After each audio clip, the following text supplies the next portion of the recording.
नमस्ते सदावत्सले मातृभूमि।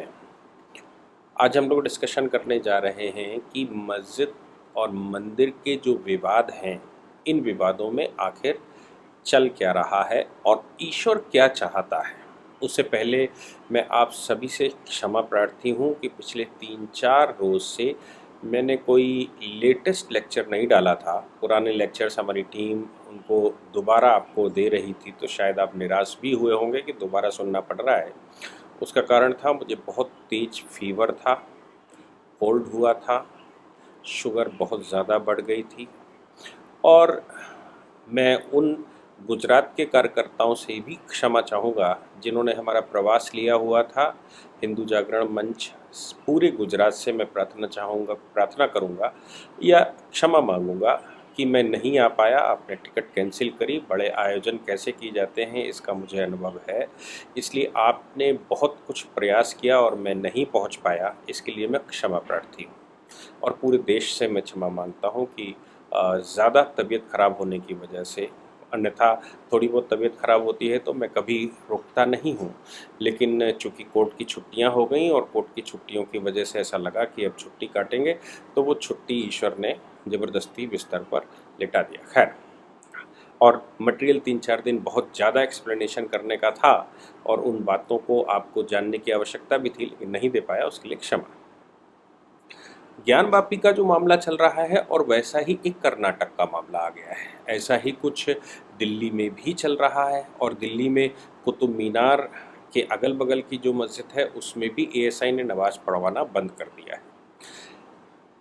मैं शुरू से, आपको याद होगा जिस समय ज्ञान वापी कंट्रोवर्सी और सुप्रीम कोर्ट गई थी, उस दिन मैंने ये कहा था कि जो 1991 का एक्ट है, और कई न्यूज़ चैनलों पर डिबेट के दौरान भी मैंने कहा था कि 1991 का जो एक्ट है वो ये कहता है कि स्टेटस वैसा ही रहना चाहिए, नेचर और स्टेटस चेंज नहीं होना चाहिए। मैं 1000 बार यही कहता हूँ कि स्टेटस और नेचर चेंज नहीं होना चाहिए, लेकिन आग्रह ये तो किया ही जा सकता है कि साहब ये तो पता कर लो कि 1947 में उसका नेचर और स्टेटस क्या था। कहीं ऐसा तो नहीं है कि अंदर हो पाठशाला और बाहर बोर्ड लगा है गौशाला का। ऐसा तो नहीं है कि बाहर पाठशाला का बोर्ड लगा हो और अंदर गाय बंदी हो और गौशाला हो। तो ये तो अंदर जाकर पता करना ही चाहिए कि आखिर हकीकत में बोर्ड किसका लगा है और गौशाला पाठशाला है या गोबरखाना है क्या आखिर अंदर। तो फिर इसके लिए तो किसी भी न्यायालय को 1991 का एक्ट ये करने से नहीं रोकता कि स्टेटस पता कर ले, क्योंकि स्टेटस मेंटेन तो तभी करेगा जब स्टेटस पता करेगा। इसलिए ज्ञान वापी के केस में ऑनरेबल कोर्ट ने सर्वे का ऑर्डर दिया था और कमीशन बिठाया था। कमीशन अंदर गया और अंदर से पता लगा कि नहीं वो तो मंदिर है। ऑनरेबल सुप्रीम कोर्ट में भी गए तो सुप्रीम कोर्ट ने भी कहा कि 1991 का एक्ट स्टेटस चेंज करने की बात करता है, ना कि स्टेटस पता करने की बात बैन करता हो। और अब मुझे लगता है कि पूरे देश में ये बात खुलकर निकल कर आने लगी है कि आखिर स्टेटस पता तो लगे।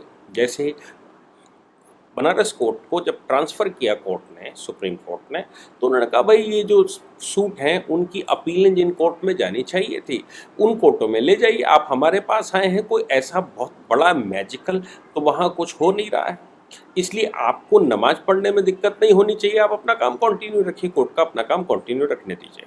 और जहाँ तक बात आप कहते हैं कि उसका वो जो सूट मेंटेन नहीं होता, तो सूट की मेंटेनेबिलिटी को लेकर वहाँ सुनवाई कर लीजिए। अभी क्या है, जब सर्वे हो चुका है और सूट की मेंटेनेबिलिटी का सवाल आएगा तो मुझे लगता है कि कोर्ट को दोनों की सुनवाई साथ साथ करनी चाहिए, और दोनों की सुनवाई जिस समय कोर्ट साथ साथ करेगा उस समय ये बात निश्चित रूप से निकल कर आएगी कि भाई स्टेटस 1991 का एक्ट तो मैं तब अप्लाई करूं, पहले मैं स्टेटस पता कर लूं और जिसका स्टेटस है 1991 का एक्ट से उसको दे दिया जाए। ऐसा ही कुछ कर्नाटक में, और कर्नाटक में क्या पूरे देश भर में, जब विश्व हिंदू परिषद या कुछ संगठन जैसा ओवैसी ने क्लेम किया है कि 30,000 40,000 का क्लेम करते हैं, तो ये तो बात निश्चित है कि जो आक्रांता है उनके पास इतना समय नहीं था कि वो कुछ कंस्ट्रक्शन करवाते हैं। वो कराए कंस्ट्रक्शन में मॉडिफिकेशन करके अपनी नेम प्लेट उन्होंने बदलाई। जैसे मैंने कहा गौशाला के बाहर पाठशाला लिखा, आपको याद है ना, जैसे मुन्ना भाई MBBS, मुन्ना भाई एमबीबीएस में आपको याद होगा कि वो मुन्ना भाई फर्जी डॉक्टर बनकर बाहर मुन्ना भाई एमबीबीएस का बोर्ड लगा लेता अपने घर के बाहर जब उसके माता पिता आते हैं, और अंदर तो आप जान ही रहे हैं कि कैसी गुंडागर्दी चल रही है। वैसा ही कुछ ऐसा किया गया कि अंदर भगवान बैठे हुए हैं, भगवान का स्ट्रक्चर है, भगवान के पिलर्स हैं, बस इन्होंने मूर्तियां तोड़ दी, इन्होंने गर्भगृह तोड़ दिए, गर्भगृह की जगह सपाट कर दिया, या तो वहाँ पर मज़ारें बना दी जैसे ताजमहल में बना दी, या तो वहाँ पर मज़ारें बना दी, और या फिर वहाँ नमाज़ें पढ़ना शुरू कर दिया। लेकिन अब नया कंस्ट्रक्शन करवाते तो इतने भव्य मंदिर जो भारत के बने हुए हैं उनमें एक मंदिर को बनाने में 20-20, 30-30, 40-40 साल लगे होंगे। इन मंदिरों को तोड़कर अगर वैसा ही स्ट्रक्चर बनाएंगे तो 20-20 साल लगेंगे, और आक्रांताओं के पास इतना टाइम कहाँ है कि वो 20 साल तक उसका कंस्ट्रक्शन करे। क्या है कि उन्होंने वो पिलर्स थे, पिलर्स के ऊपर वो जो टाइल्स होते हैं अरबी टाइप के, वो टाइल्स लगा दिए। अब बेंगलुरु में हुआ क्या, भगवान की कृपा देखिए भगवान क्या सोचते हैं, कैसे सोचते हैं। बेंगलुरु के पास मलाली कोई स्थान है, और उस मलाली स्थान पर जुमा मस्जिद है। मलाली, उसको मलाली जुमा मस्जिद कहते हैं। बेंगलुरु के थोड़ा ही बाहर रही होगी।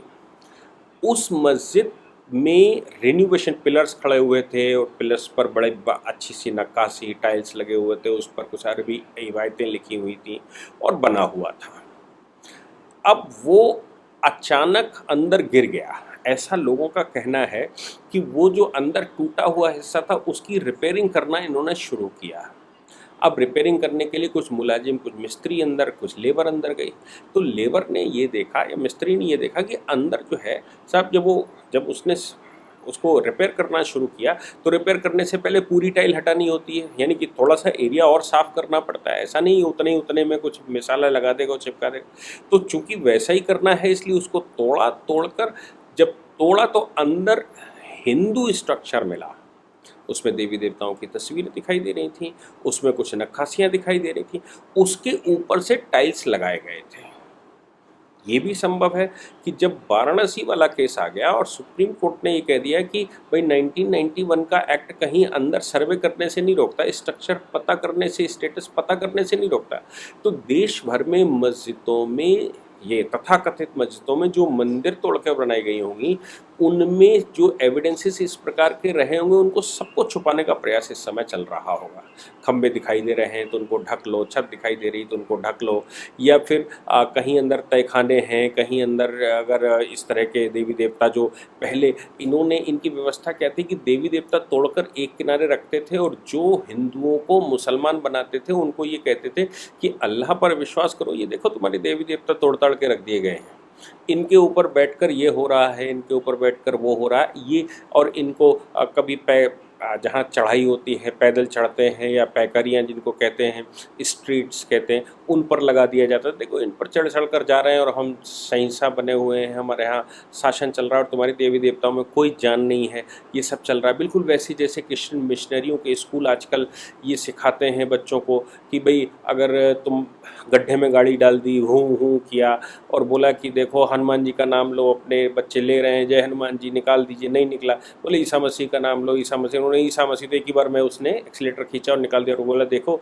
तुम्हारे हनुमान जी में ताकत नहीं है, और ये देखो ईसा मसीह में ताकत थी, निकाल दी। ऐसे ही उस समय जो हिंदुओं को मुसलमान बनाया गया उनको ये दिखाने की कोशिश करने के लिए, दिखाने के लिए कि देवी देवताओं में कोई जान नहीं, कोई शक्ति नहीं होती, ये देखो सब हमने तोड़ ताड़ के रखे हैं, वो एविडेंस के रूप में पिछले 300, 400, 500, 600 साल से जो भी समय रहा वहाँ लगा कर रखे, ताकि मुसलमानों का जो वाकई में हिंदू हैं, चूँकि मैं बार बार कह चुका हूँ कि हिंदुस्तान में को अब 1-2% छोड़ दीजिए, सैयद, शेख, पठान वगैरह जो कि मस्जिदों में राज कर रहे हैं, वहाँ आलिम हैं, वहाँ मौलवी हैं, वहाँ मौलाना हैं, उनको छोड़ दीजिए, उनके अलावा सारे हिंदुस्तानी मुसलमान भारत में रहते हैं। ये कहानी मैंने पहले भी बताई है कि जिस समय नूरजहाँ शासन करने बैठी थी वो ईरान की रहने वाली थी, उसने सारे तुरानी यानी कि जो मुग़ल और ये थे उनको सबको ख़त्म कर दिया था, और जब शाहजहाँ सत्ता पर आया तो उसने नफ़रत में नूरजहाँ के बिठाए हुए सारे लोग, या नूरजहाँ जो ईरानी लोग थे उन सबको ख़त्म कर दिया था। यानी कि नूरजहाँ, पहले नूरजहाँ ने तुरानी ख़त्म किए और फिर शाहजहाँ ने ईरानी ख़त्म किए और ऐसे करके ईरानी और तुरानी दोनों प्रकार के मुसलमान भारत में बिल्कुल जड़ से समाप्त हो गए थे। सत्ता में बैठे कुछ लोग ही रह गए थे। बाकी हिंदुस्तान में जो मुसलमान बचा था वो हिंदुस्तानी मुसलमान था। इसीलिए 99% मुसलमानों का डीएनए वही है जो इस मिट्टी का डीएनए है। वो वफादारी उनकी बदल गई है, वो अलग बात है। और वफादारी बदलने के लिए ये किया ही गया था कि मस्जिदों मंदिरों को तोड़कर उनके जो देवी देवता थे उनको ज़मीन में डालना और खंडित करके डाल के और उनके ऊपर बैठकर या वहाँ वज़ू खाने बना देना, हाथ पैर धोना या पेशाब घर बना देना, ऐसा कुछ करने का प्रयास किया ताकि जो भी मुसलमान बनकर आए उसको उत्साह लगे, उसको वहाँ ठहरने की हिम्मत बने। ये सब कुछ करने का प्रयास, और इसीलिए तब से लेकर आज तक वैसा रखा गया।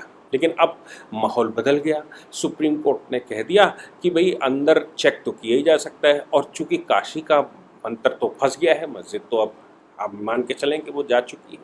क्यों? क्योंकि अब तो अंदर मंदिर मिल ही गया है, और चूंकि अंदर मंदिर मिल गया और बहुत सारी चीज़ें व्यास जी ने दे दी हैं कि तहखाना हमारे पास है, तहखाना खोल कर देखो भाई पूरा है। आगे जो पूरे मंडपों की बात कही, ऐश्वर्य मंडल की बात कही गई है, और ये सब तरह के मंडपों की है, यानी कि पूरी मस्जिद के स्ट्रक्चर को बता दिया कि भाई ये है। और अब मुस्लिम पक्ष के पास 1991 के एक्ट के अलावा बाकी कुछ है नहीं। हकीकत है कि तथ्यों के आधार पर वो बिल्कुल पीछे हट चुके हैं। अब उनको एक 1991 के एक्ट का सहारा है जिसके अनुसार वो सोचते हैं कि इससे हम बच सकते हैं। तो ये चूंकि ज्ञानवापी में हो सकता है तो पूरे देश में हो सकता है, और पूरे देश में अगर होगा तभी मुस्लिम पक्ष लगातार जो अपने आप को तथाकथित, खासतौर से मैं देखता हूँ कि हिंदुस्तानी मुसलमान कुछ नहीं कह रहा, कह रहे हैं ये वही सैयद शेख पठान जो मस्जिदों के वो हैं, या जो लीडरशिप है, लीडरशिप आज भी सैयद शेख पठान के हाथ में ही, हिंदुस्तानी मुसलमान यानी कि पशमंदा के हाथ में कभी नहीं उन्होंने दी। पशमंदाओं को सदैव उन्होंने निकृष्ट ही समझा है। तो वो लोग ही चिल्ला रहे हैं, वही ये सब करने का प्रयास कर रहे हैं, और हिंदुस्तानी मुसलमान को भड़काने का प्रयास खूब कर रहे हैं। हालांकि अच्छा ये है कि हिंदुस्तानी मुसलमान इस समय भड़क नहीं रहा है, उसके मन में ऐसा कोई नहीं आ रहा है, क्योंकि तथ्य स्वयं बता रहे हैं कि गलत किया है। तो फिर वो गलत जो किया है वो हिंदू हृदय या हिंदुस्तानी हृदय जो है वो तो गलत के साथ हो ही नहीं सकता। तो ये सैयद शेख पठान, मुल्क तुर्क और मुगल, ये ही तुर्क मंगोल, यही सब इस समय इनके जो वंशज 1-8% यहाँ पर हैं वही सब चिल्ला रहे हैं। तो कोशिश तो वो अब कह क्या रहे हैं, कह रहे हैं साहब ये तो बात आपकी मान लेते हैं, लेकिन सिलसिला रुकेगा कहाँ? क्योंकि अब उनको ये बात एहसास हो गया है कि वाकई में 1991 के एक्ट से जो चीज़ मिलनी चाहिए वो नहीं मिल सकती, क्योंकि 1991 के एक्ट में ही इतने ज़्यादा रास्ते हैं। उन रास्तों को अगर इस्तेमाल किया जाए तो फिर एक्ट बना भी रहेगा, तो भी इन मस्जिदों में से मंदिर निकलते ही रहेंगे, और मंदिर निकलते रहे तो फिर उनका ओरिजिनल स्टेटस इसी एक्ट से मेंटेन करना होगा। ये एक्ट इतनी जान देता है और ये कहता है कि 1947 में जो स्टेटस था, जो स्ट्रक्चर था, उसको, उसके रिलीजियस स्ट्रक्चर को मेंटेन करो। अब अगर मंदिर अंदर मिल जाएगा तो फिर उसके रिलीजियस स्टेटस को मेंटेन करना पड़ेगा ना। तो उसके रिलीजियस स्टेटस मेंटेन ना हो, इसके लिए मस्जिदों में रिनोवेशन शुरू हो गया। बेंगलुरु की ये मलाली मस्जिद में, जुमा मस्जिद में भी रिनोवेशन शुरू हो रहा था और रिनोवेशन चल रहा था, तो मालूम पड़ा कि अंदर खंबे दूसरे निकल आए। हिंदू पक्ष को पता लग गया। क्यों? क्योंकि अंदर से कहानी तो बाहर निकली, उनके फोटोग्राफ्स भी आ गए। नतीजा निकला कि कर्नाटक में हिंदू पक्षों ने ये कहा कि भाई ये तो मंदिर है, इसमें पूजा पाठ की अनुमति दी जाए। मामला कोर्ट चला गया, मामला वहाँ कमिश्नर के पास चला गया, और मामला जितना जहाँ जहाँ जा सकता था वहाँ वहाँ गया। हालांकि धारा 144 लागू कर दी गई है मस्जिद के 500 मीटर के अंदर, यानी कि 4 लोगों से ज़्यादा वहाँ इकट्ठे नहीं हो सकते, नमाज भी नहीं पढ़ सकते और पूजा भी नहीं कर सकते। तो फिर वो स्टेटस मेंटेन करने की कोशिश करी गई। लेकिन जो मुसलमान कहता है कि रुकेगा कहाँ, मैं समझता हूँ कि हिंदुस्तानी मुसलमान को सामने आकर ये कहना चाहिए कि भाई जहाँ कहीं भी हमारे आक्रांताओं ने गलत किया है हमारे देश के लोगों के साथ, उन सब में हम विरोध करते हैं। हम उन सभी में भारत के साथ हैं। भारत के ओरिजिनल स्ट्रक्चर को 400 साल, 500 साल, 600 साल पुराने को मेंटेन करना चाहिए, जो हमने बनाया, हिंदुस्तानी मुसलमानों ने बनाया। हम उसमें ही नमाज पढ़ेंगे, हम उसमें ही आराधना करेंगे। अब जहाँ तक कुतुब मीनार की बात है वो एएसआई के पहले ही से कब्जे में है, और एएसआई के कब्जे में अगर कुतुब मीनार है तो आप जी बताइए कि एएसआई का काम ही यही है कि देश भर में जहाँ कहीं भी आर्कोलॉजिकल सर्वे के पास जहाँ कहीं भी कोई स्थान उनके पास संरक्षित है उसमें वो उसमें रिसर्च करते हैं, उसमें वो निकालते हैं कि आखिर ये है क्या। अगर उन्होंने कहा कि भाई हम ये स्ट्रक्चर है और ये मेरे कब्जे में है, हम इनमें मंदिरों का पता करते हैं उसका, ये तो उनका रोज का काम है, ये कोई नया काम नहीं है। वो अलग बात है कि 1974 1976 जो भी रहा हो, आप वहाँ मस्जिद वहाँ नमाज पढ़ने लगे, आप तो रोड पे भी नमाज पढ़ने लगते हैं, आप तो ग्राउंड में भी नमाज पढ़ने लगते हैं। आप अगर किसी रोड पर लगातार नमाज पढ़ते हैं तो फिर आप ये कह देंगे कि ये मस्जिद है क्या? ऐसा तो नहीं होता। किसी की छत पर लगातार नमाज पढ़ी जाए तो क्या मस्जिद घोषित कर दी जाएगी? तो किसी भी स्थान पर, इसीलिए भारत में ये उत्तर प्रदेश सरकार लगातार रोक रही है, भाई हमारे पार्क में नमाज नहीं पढ़ी जाएगी, रोड पे नमाज नहीं पढ़ी जाएगी, आप मस्जिद के अंदर पढ़िए, क्योंकि आप कल से उस पार्क को कब्जा करके बोल देंगे, कल को उस स्थान पर बोल देंगे कि नहीं ये तो साहब हमारी मस्जिद है, क्योंकि हम तो यहाँ नमाज पढ़ रहे हैं। अभी डायलेपिटेड स्ट्रक्चर को ऑनरेबल सुप्रीम कोर्ट ने राजस्थान वाले केस में कहा कि भाई कोई स्ट्रक्चर बना हुआ है वहाँ आप नमाज पढ़ते हैं, इसका मतलब ये नहीं है कि आप ये जो है वो मस्जिद हो गई। ये स्थान जो है वो आपको ये सिद्ध करना पड़ेगा कि ये प्लेस आपके पास आया कहाँ से।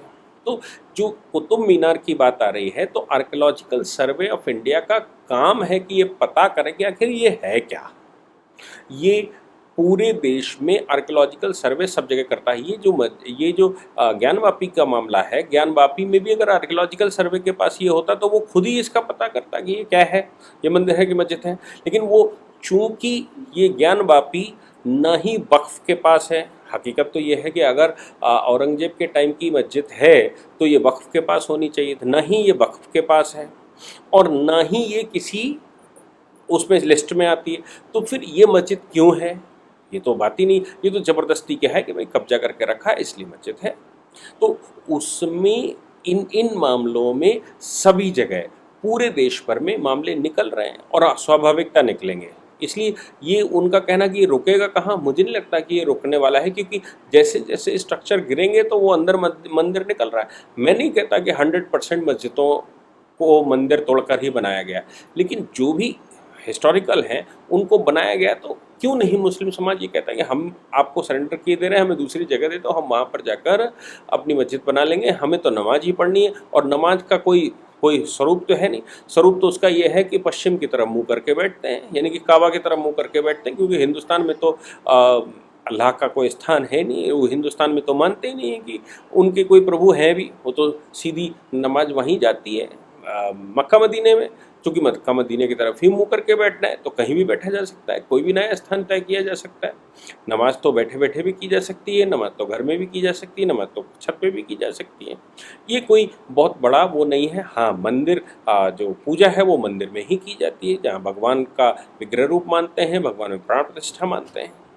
तो ये सब कुछ जो करने का प्रयास किया गया था, वो सब कुछ हिंदुओं को डराने धमकाने को, वही सब उल्टा पड़ रहा है। 1991 का एक्ट जो बचाने के लिए किया गया था वही आज उल्टा पड़ रहा है। मुझे लगता है कि ये सब कुछ जो उल्टा पड़ गया है, अब इसको कैसे सीधा किया जाए ये समाज को स्वयं नहीं समझ में आ रहा होगा। मैं आपसे फिर से एक बार माफ़ी मांगता हूँ पिछले 4-5 दिन से ना आने की वजह से। जय हिंद, जय भारत, वंदे मातरम।